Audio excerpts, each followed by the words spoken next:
எல்லாருக்கும் வணக்கம். உங்களை சந்திக்கிறதுல மிக்க மகிழ்ச்சி.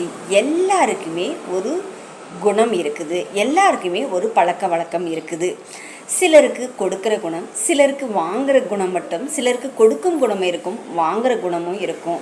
ஆனால் சிலருக்கு கெட்ட குணம் இருக்கும், அவங்க மாற்றிக்கணும். கெட்ட பழக்க வழக்கம் சிலர் இருக்கும், அதையும் மாற்றிக்கொள்ள வேண்டும்.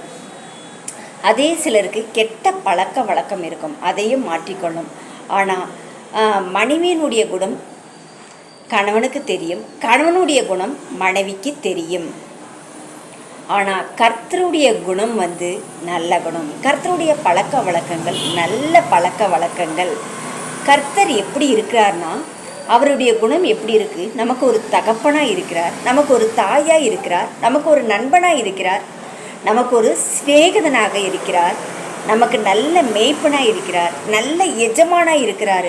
கழுகை எப்படி சுமைக்கிறாங்களோ அதே மாதிரி கர்த்தர் சுமைக்கிற தேவனாய் இருக்கிறார்.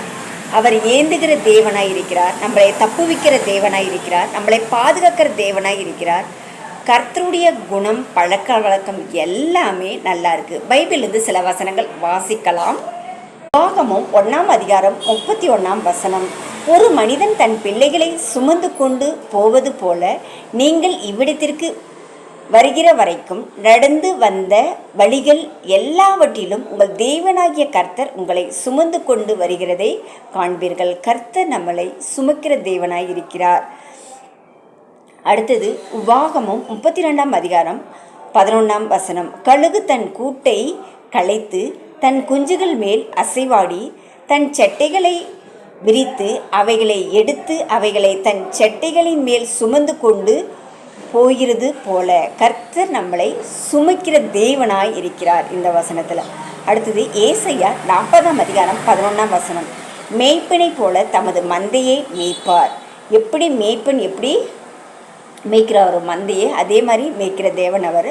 ஆட்டுக்குட்டிகளை தமது புயத்தினால் சேர்த்து தமது மடியிலே சுமந்து கரவலாடுகளை மெதுவாய் நடத்துவார். அடுத்தது ஏசாயா 46:4. உங்கள் முதிர் வயது வரைக்கும் நான் அப்படி செய்வேன், நரை வயது மட்டும் நான் உங்களுக்கு தாங்குவேன்.